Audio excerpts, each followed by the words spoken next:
Hey, sixth graders, and welcome back. So, for today's mini lesson, we're going to talk about suspending judgment. Sometimes characters are not always what they seem. Or are they?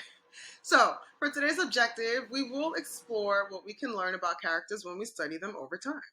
We will suspend our own judgment about a character and pay extra close attention to our character's motivations and actions and consider why they act the way they do. Some key terms for today's lesson. To suspend is to delay or hold back. Judgment is the act or process of forming an opinion. Initial is occurring at the beginning. Impression is an idea, feeling, or opinion about something or someone. So here we have Professor Snape from the famous Harry Potter series. Here he is in the classroom. Here he is in another classroom, hitting Ron in the back of his head, which doesn't seem so kind. He's snatching Hermione's book from her hand, and he's looking at her with this cold face. He's creeping in on another student very creepily. So I have an initial impression of Professor Snape. I'm pretty sure you're guessing some things in your head as well.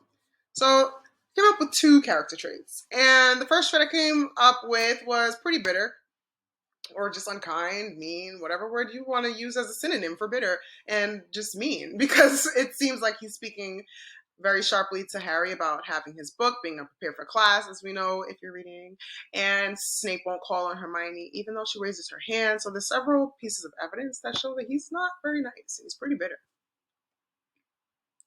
Another trait I came up with was powerful. So he's seen in many instances hitting his students. He has been seen hitting many students, including Ron, Fred, and George.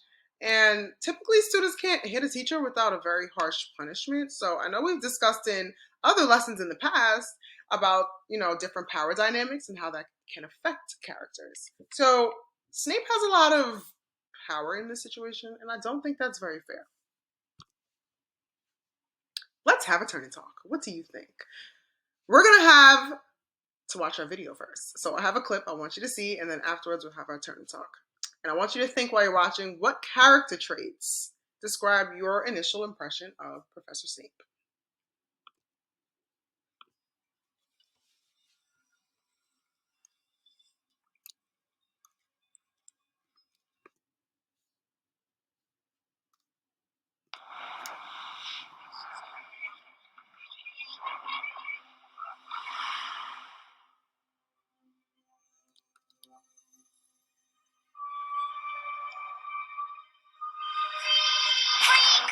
Up here! I'm gonna tell Mummy! We're a freak! We're freaky! Up here!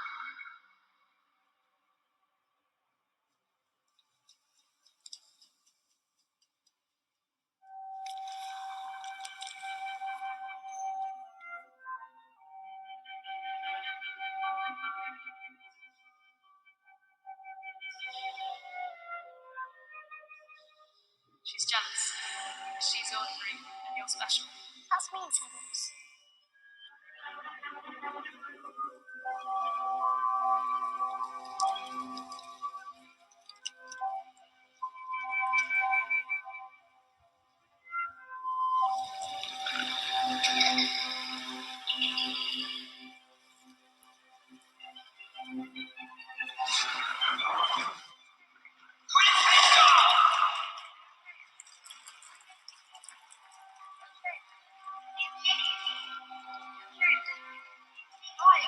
Hi, I'm Lily.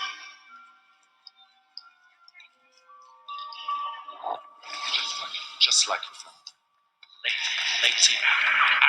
Don't say a word against my phone.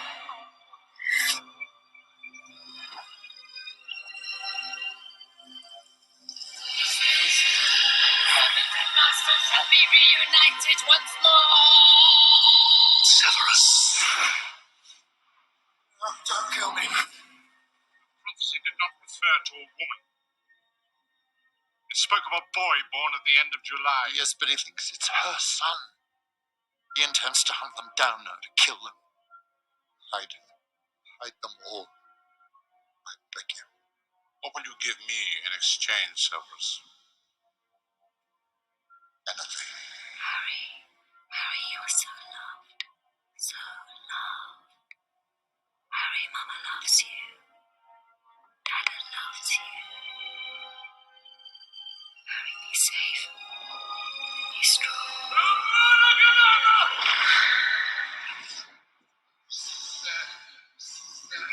Said you want to keep her safe. Lily and James put their faith in the wrong person, Severus. Rather like you. The boy survives. Doesn't need protection. The Dark Lord is gone. The Dark Lord will return. When he does, the boy will be in terrible danger. He has her eyes. If you truly loved her, No one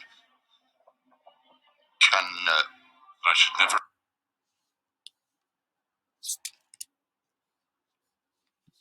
Okay, so let's have our turn and talk. Ready? Go. Okay, so we already discussed my first initial impression of Snape, and we have an impression of Snape now after watching the video. So come up with some new traits. I think now that after watching the video that Professor Snape is actually pretty imaginative. The evidence is that he sent a butterfly in order to make friends with Lily Potter, which I thought was really sweet. He's also pretty brave. It took a lot of courage for Snape to agree to do whatever Dumbledore asked, even if it meant he had to kill him. Which is, I would never want to do that. Like, that's crazy. He's also very loyal. Snape's love for Lily makes him do unimaginable things just to keep Harry safe. So, I'm definitely changing my initial impression of Snape with this new evidence. And the last trait that I have is humble. Severus Snape insists that no one ever know that he is protecting Harry. For several different reasons. I don't want to give any spoilers. But overall, I have definitely changed my impression of Snape with new evidence. So what about you? Thumbs up or down? Have we changed our initial impression yet? All right, so let's move on. Character motivation. Based on our new evidence, let's think a little bit deeper. Why does Professor Snape act the way that he does? And what do his actions actually reveal about him and his character? Okay, so based on our new evidence, we can pretty much make a good inference, an educated guess that Snape's love for Lily makes him do unimaginable things to keep Harry safe. And we know that based off of our evidence that we collected on our note catcher.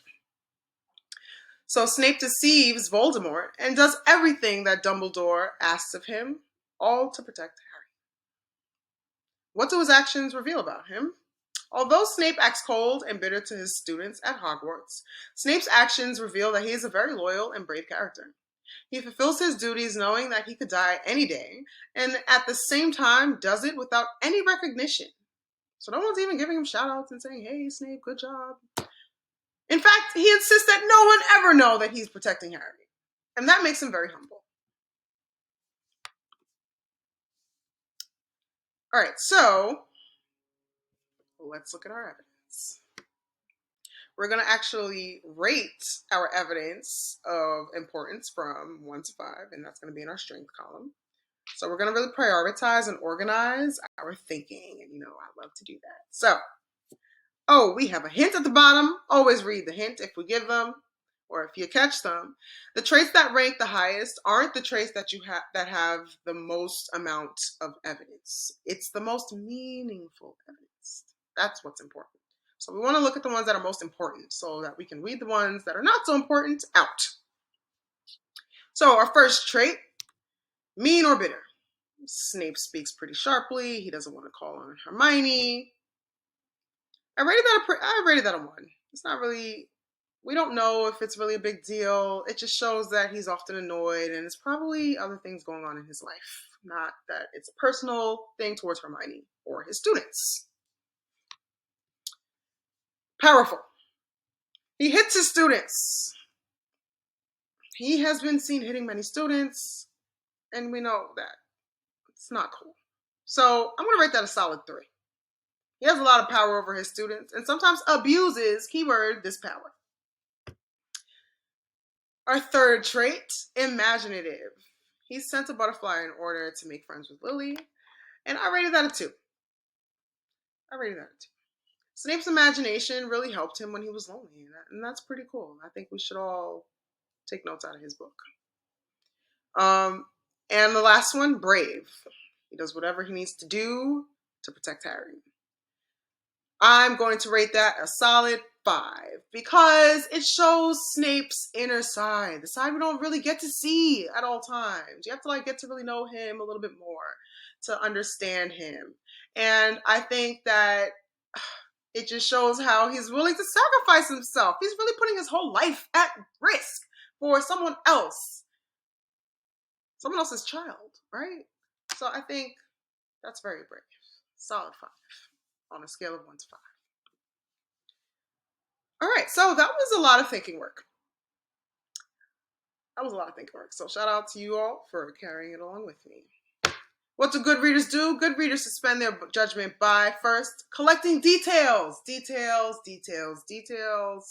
and supporting it with evidence. Evidence matters. So studying the character over time throughout the book or series, and you can collect this evidence on your jots. So if you have several jots and you stick those jots together with details and evidence, you will notice a trend. Then you're going to collect more details because details. Okay? Asking yourself why. Look at these details and ask yourself, why is the character acting this way? What is the character's motivations? Why are they mean? Why are they seemingly scared and nervous? Why are they just seeming way too confident or way too you just have that instinct, that reader's instinct, that something deeper is going on there. I want you to investigate that in your books and consider what it really reveals about the character. Another trick, teacher tip I'm going to give you is that, remember your first impression about your character and jot that down. And as you're continuing to read, see if that opinion changes and note why. You may not notice it at first, but you might notice that detail that, this happened and this totally changed my opinion of my character or this character that I may not have been paying too much attention to. So that happens as well, and that's okay. I want you all to continue reading and continue jotting. The more jots you have in your books, and not just for your stop and jots, you'll notice that you're actually collecting solid evidence and details that is helping you track your character over time and understand your story way more deeply than just reading it for fun, because reading is fundamental in learning. Have a wonderful rest of your day, everyone. I'll see you soon. Bye.